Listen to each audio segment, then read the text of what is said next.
Title: The Tale of the Funny Couple.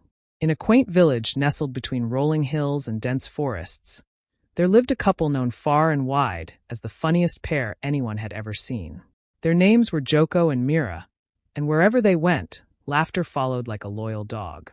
They weren't comedians or jesters, but their quirky habits and light-hearted way of living turned even the most mundane events into memorable moments. Joko was tall and lanky, with a mischievous grin permanently etched on his face.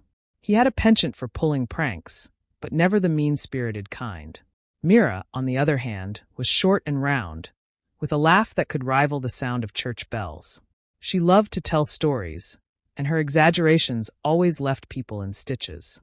One day, as the harvest festival approached, the village elder announced a contest to find the happiest couple in the land.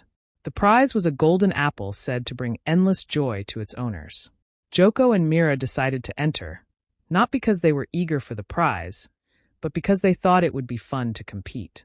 The contest had 3 challenges. The first was to make the grumpiest man in the village laugh.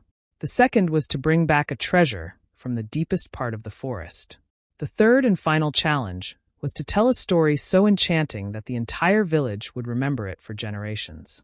For the first challenge, Joko and Mira went to see Old Man Grizzle, who was notorious for his sour mood. No one had ever seen him smile, let alone laugh. Joko, with his endless bag of tricks, tried everything, slipping on banana peels, making funny faces, and even pretending to be a talking donkey. But Old Man Grizzle didn't so much as crack a smile.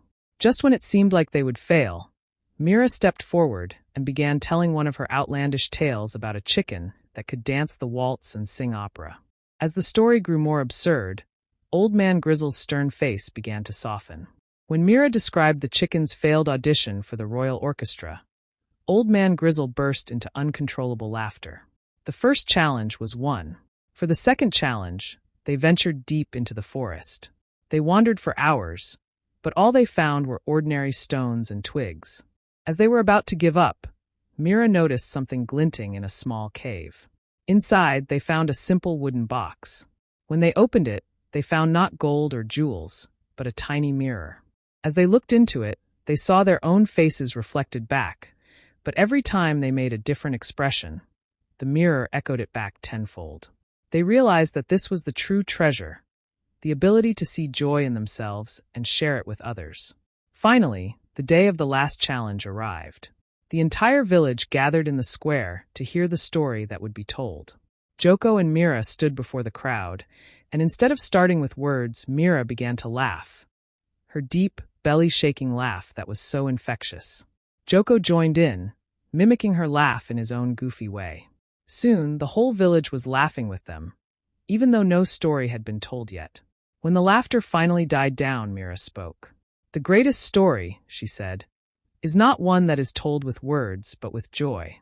We may not have the fanciest treasure or the most heroic tale, but we have something better, each other, and the ability to laugh even when life is hard." The village elder, moved by their simple but profound words, declared Joko and Mira the winners. They were given the golden apple, but they decided to cut it into pieces and share it with the whole village, spreading the joy even further. From that day on, Joko and Mira's tale became the stuff of legend.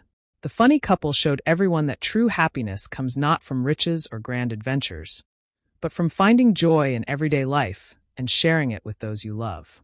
And so, the tale of the funny couple lived on, bringing smiles and laughter to every corner of the village and beyond.